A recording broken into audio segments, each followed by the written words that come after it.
अस्सलामुअलैकुम dear student, this is Mohammad Sheb and welcome to my channel Rameebs academy. तो आज की इस वीडियो में हम एक बहुत ही इंपॉर्टेंट टॉपिक पढ़ेंगे क्लास 10 फर्स्ट चैप्टर का, जिसका नाम है सिंपल पेंडुलम। सिंपल पेंडुलम के अंदर हमने बेसिकली पढ़ना ये है कि सिंपल पेंडुलम की जो मोशन होता है वो सिंपल हार्मोनिक मोशन होता है। ये हमें प्रूव करके दिखाना है, ठीक है। कुछ इस तरीके से ही आपके एग्जाम्स में सवाल पूछा जाएगा।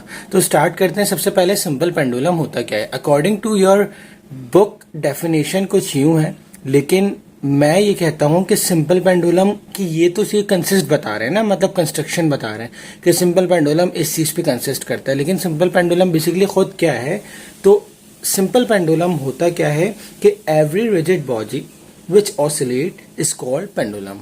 यानी कि हर वो ठोस चीज जो ऑसिलेट करे, जो ऑसिलेशन परफॉर्म करे, उसको हम कहते हैं कि वो सिंपल पेंडुलम है, ठीक है। यहां मैं लिख देता हूं डेफिनेशन, ये इन्वर्टेड कॉमास में, कि every rigid body which oscillate is called simple pendulum, ठीक है। जो ऑसिलेट करे, ठीक है, उसे हम कहते हैं सिंपल पेंडुलम। अब सिंपल पेंडुलम होता कैसे है। सिंपल पेंडुलम कुछ इस तरीके से होता है, आपके सामने बना हुआ है, और इसकी कंस्ट्रक्शन हम इसकी बुक की डेफिनेशन के अकॉर्डिंग देख लेते हैं। क्या simple pendulum consist of a small metallic Bob, ठीक है, ऑफ मास m। मतलब ये जो बॉब होता है, ये जो सर्कुलर शेप दिख रही है आपको, इसको हम कहते हैं बॉब, ठीक है। ये मेटल का बना हुआ होता है, इसलिए हम इसको कह रहे हैं कि मेटालिक बॉब, ठीक है। जिसका मास हम कुछ भी लेंगे आगे जाके जो भी होगा न्यूमेरिकल्स में, फिलहाल हम उसको डिनोट कर रहे हैं कि ये जो मास है ये स्मॉल m है, ठीक है। इसका मास स्मॉल m है, ठीक है। जबकि ये सस्पेंड हो रहा है एक लाइट इंटेक्सिबल स्ट्रिंग से, ठीक है, इन एक्सटेंसिबल स्ट्रिंग से, जिसकी लेंथ L है, ठीक है। यानी कि ये जो लेंथ है स्ट्रिंग की, ठीक है, एक जो स्ट्रिक होती है, ऐसे स्ट्रिप जो होती है, ठीक है, वो इन एक्सटेंसिबल होती है, मतलब उसको तोड़ा नहीं जा सकता, उसमें फ्लेक्सिबिलिटी नहीं होती। ऐसी चीज को हम कहते हैं इन एक्सटेंसिबल स्ट्रिंग, ठीक है।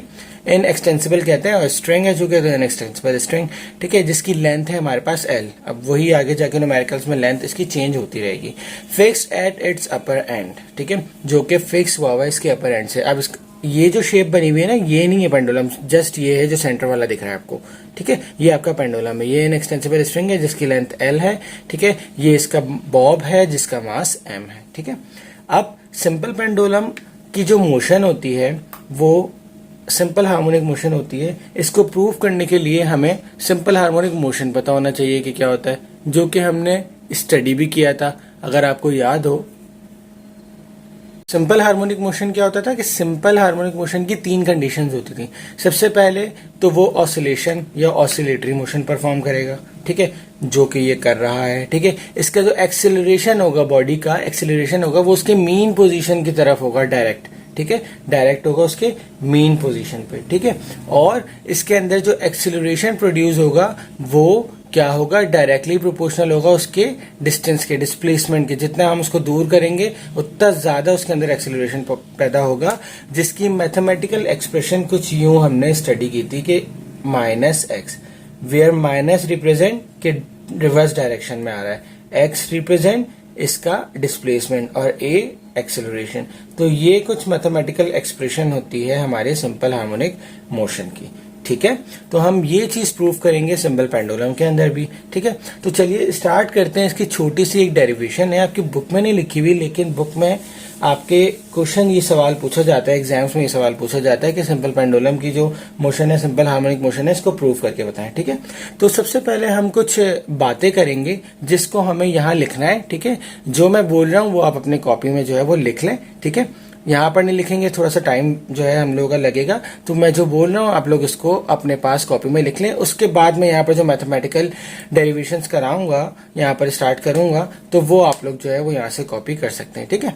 तो सबसे पहले जो मैं बोल रहा हूँ ना वो लिखना है, तो हमें रट्टा नहीं मारना है, कोशिश करनी है कि हम समझ के उस चीज को लिखें, ठीक है। लेट सपोज या let us consider if a simple pendulum of length L, अगर मेरे पास एक सिंपल पेंडुलम है जिसकी लेंथ L है, ठीक है, ये आपने खुद से लिखना है, if a simple pendulum of length L, ठीक है, is attached to the wall, is attached to the wall, ठीक है, and the other end is attached by a metallic bob of mass m। ठीक है, ये बात समझ आ गई कि मेरे पास एक सिंपल पेंडुलम है जिसके स्ट्रिंग की लेंथ l है, जिसका एक एंड जो है वो वॉल से अटैच है और दूसरा एंड जो है वो एक मेटालिक बॉब से अटैच है। ठीक है, तो नेक्स्ट चलते हैं आगे हम। तो यहां तक समझ में आ गई आपको बात। ठीक है, उसके बाद हम कहेंगे if it is displaced from its mean position. ये जो इसकी अभी कंडीशन है ना, ये जो पोजीशन है ये वाली, अभी इसको आप इमेजिन नहीं करें। ठीक है, समझे कि ये दोनों नहीं है। तो अभी ये जो इसकी पोजीशन है, लेट सपोज ये ए है। ठीक है, तो ये इसकी मीन पोजीशन है जहां पर ये इक्विलिब्रियम स्टेट के अंदर है, इसके ऊपर कोई फोर्स एक्ट नहीं कर रही। ठीक है, तो ये अभी स्टैटिक हालत में है। तो if it is displace from its mean position A to extreme position B, अगर मैं इसको डिस्प्लेस करता हूं, डिस्प्लेस मतलब प्लेस से हटाना, तो डिस्प्लेस, तो अगर मैं इसको डिस्प्लेस कर रहा हूं इसकी मीन पोजीशन से एक्सट्रीम पोजीशन तक, यानी कि ए से बी तक, अगर मैं इसको डिस्प्लेस कर रहा हूं इसकी मीन पोजीशन ए से एक्सट्रीम पोजीशन बी तक, तो it covers a displacement x. तो इसने ये जो डिस्प्लेसमेंट कवर किया वो कहलाया एक्स। ठीक है, यहां तक समझ आ गया। मैंने क्या बताया कि if a simple pendulum of length L is attached to the wall and the other end is attached to the metallic bob of mass m, if it is displaced from its mean position A to extreme position B, it covers the displacement x।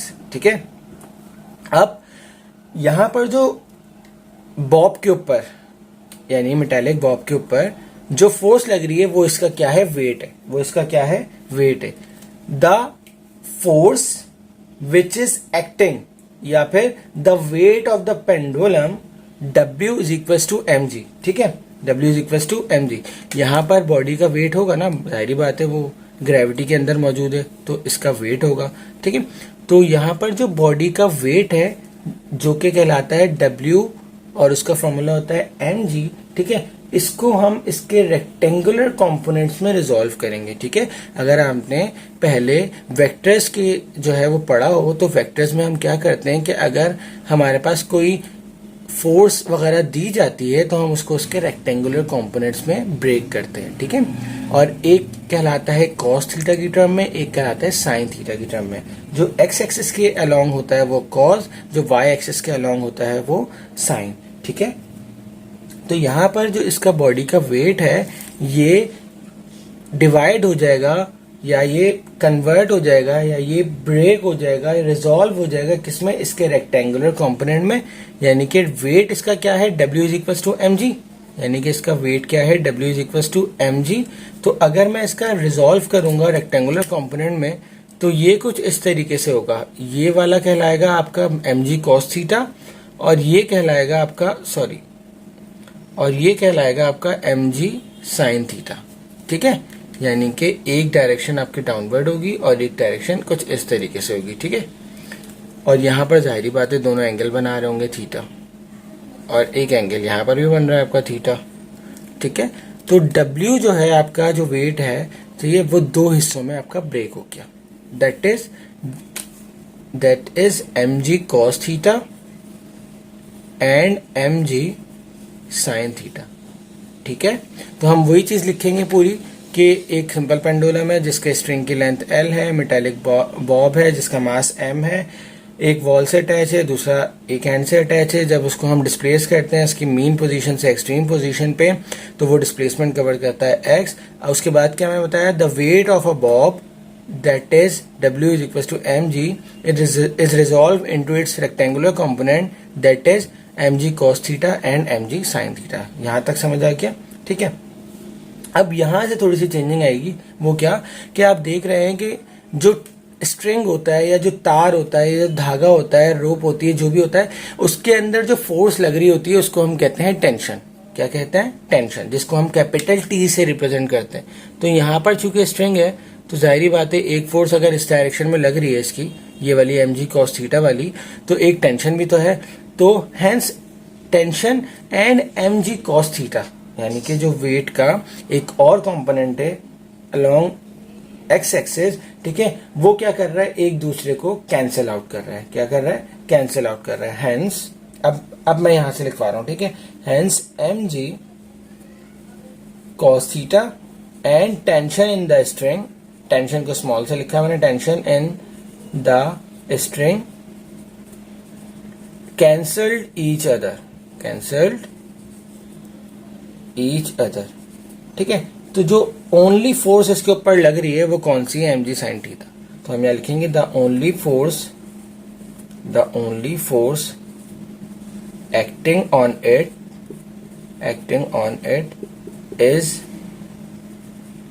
Is given by, ऐसे लिख देते हैं, ठीक है, is given by. अब हम आगे लिखते हैं क्या है भाई, कौन सी फोर्स लग रही है, सिर्फ और सिर्फ लग रही है फोर्स mg sin थीटा, ठीक है, mg sin थीटा। और since we know that according to the second law of motion, f जो है वो ma के भी बराबर होता है, तो हम यहाँ पर इसको रिप्लेस कर देंगे, इक्वेशन a को रिप्लेस कर देंगे कैसे, ma is equal to mg sin theta, ये आ गया हमारे पास इक्वेशन। m से ये m कैंसिल आउट हो गया, ठीक है। आगे अब यहां तक आप लोग कॉपी कर लें, फिर मैं ऊपर वाला मिटाता हूं, तो फिर हम आगे देखते हैं, ठीक है। तो यहां से हमने m जब कैंसिल आउट किया तो मेरे पास जो इक्वेशन आ गई वो आ गई a is equal to g sin theta, ठीक है। This is called equation number 1, ठीक है। यहां तक आप लोगों को समझ आ गया, कोई प्रॉब्लम, ठीक है। उसके बाद हम क्या करेंगे, अब हम यहाँ से जो है वो वैल्यूज निकालेंगे, कैसे, जो हमें वैल्यूज गिवन है यहाँ पर, ठीक है, उसके अकॉर्डिंगली हम इसको एक्ट करेंगे। अब हमारे पास क्या है कि भाई देखें, थीटा जो है हमारे पास, थीटा तो बहुत ज्यादा स्मॉल है, ठीक है। तो यहाँ पर हम एक टर्म यूज करेंगे, वो टर्म क्या होगी कि भाई since theta is very small, therefore sine theta is equal to theta, ठीक है। Since theta is very small, ठीक है, देयरफॉर साइन थीटा जो है वो बराबर है थीटा के, ठीक है, वो बराबर है थीटा के। और थीटा की अगर हम बात करें तो जब भी हम सर्कुलर मोशन की बात करते हैं ना, तो सर्कुलर मोशन के अंदर जो ये थीटा होता है ये कहलाता है एंगुलर डिस्प्लेसमेंट। क्या कहलाता है, एंगुलर डिस्प्लेसमेंट, यानी कि ये डिस्प्लेसमेंट था ना, तो चूंकि ये डिस्प्लेसमेंट है, एंगुलर फॉर्म में हो रहा है, यहाँ पर थीटा भी है, तो this is called angular displacement. तो यहाँ पर जो रिलेशन आता है थीटा का वो आता है, यहां लिख देंगे हम since theta is equals to, यानी कि इसका जो रिलेशन होता है, वो होता है s is equals to r theta, और थीटा की वैल्यू निकालनी है तो s अपॉन r, ठीक है, where s is the arc यानी कि ये, और r इज द लेंथ यानी कि इसका रेडियस, ठीक है।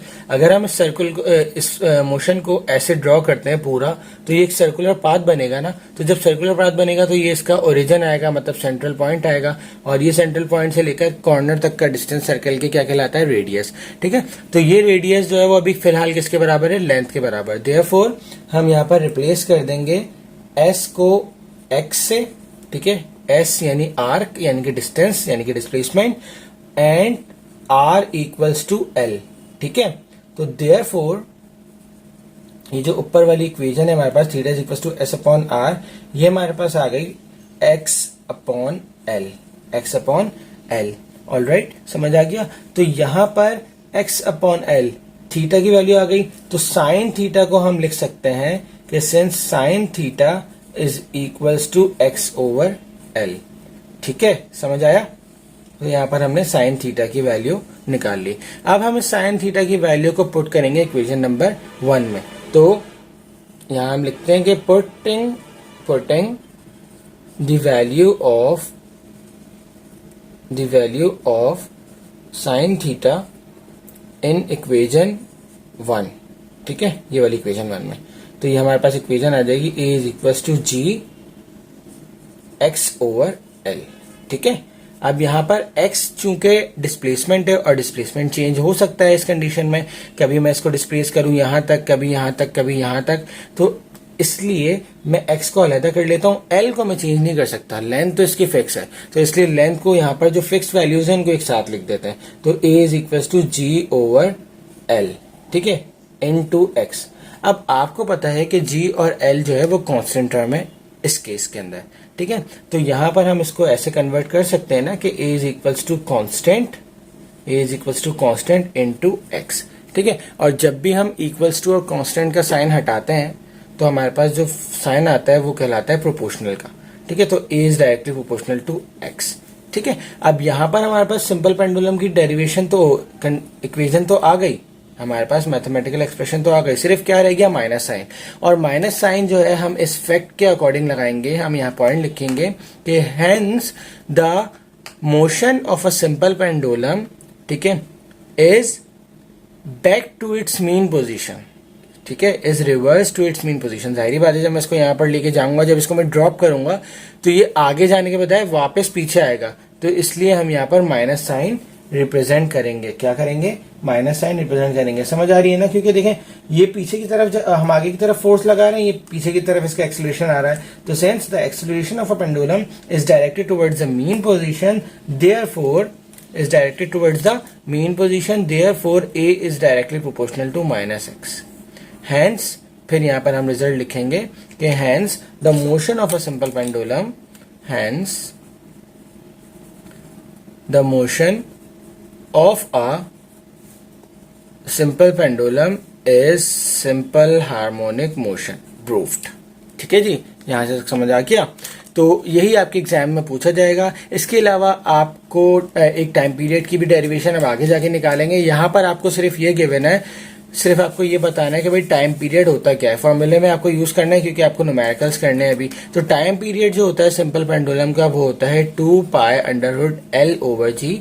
इंशाल्लाह नेक्स्ट वीडियोस में नेक्स्ट क्लासेस में जब आप लोग आएंगे फर्स्ट ईयर सेकंड ईयर में, तो आप लोगों को पता चलेगा कि ये कैसे आया, ठीक है, कैसे ये ड्राइव होकर इसकी वैल्यू हमने निकाली। तो T is equal to 2 pi under root L over G, where 2 pi is a constant term, L is the length of the simple pendulum and G is the gravity, acceleration due to gravity. तो जो time period होता है simple pendulum का, ठीक है, वो depend करता है लेंथ पे और ग्रेविटी के ऊपर, ठीक है। It does not depend upon the mass of the Bob, ठीक है। इंशाल्लाह नेक्स्ट वीडियो के अंदर हम डैम्प्ड ऑसिलेशन का टॉपिक पढ़ेंगे, क्योंकि एक और टॉपिक है आपका बॉल एंड बाउल वाले सिंपल हार्मोनिक मोशन प्रूव करने। बिल्कुल सेम है। जाहिर बॉल जब हम बाउल के अंदर एक बॉल रखेंगे, उसको भी ऐसे ही डिस्प्लेस कराएंगे तो वो भी यही वाली मोशन परफॉर्म करेगी, ठीक है। तो वो जो है वो थियोरेटिकल टॉपिक है और आई डोंट थिंक कि पेपर पॉइंट ऑफ व्यू से इंपॉर्टेंट है, ठीक है। तो इंशाल्लाह हम उसको स्किप करेंगे, वो आप लोग पढ़ लीजिएगा। अगर कोई कंफ्यूजन हो तो आप लोग मुझे बता सकते हैं, तो मैं उसकी वीडियो बना दूंगा, कोई इशू नहीं है, ठीक है। इंशाल्लाह नेक्स्ट वीडियो के अंदर हम डैम्प्ड ऑसिलेशन पढ़ेंगे, उसके बाद न्यूमेरिकल्स, उसके बाद ये चैप्टर खत्म। तब तक अपना बहुत सारा ख्याल रखिएगा। अल्लाह हाफिज।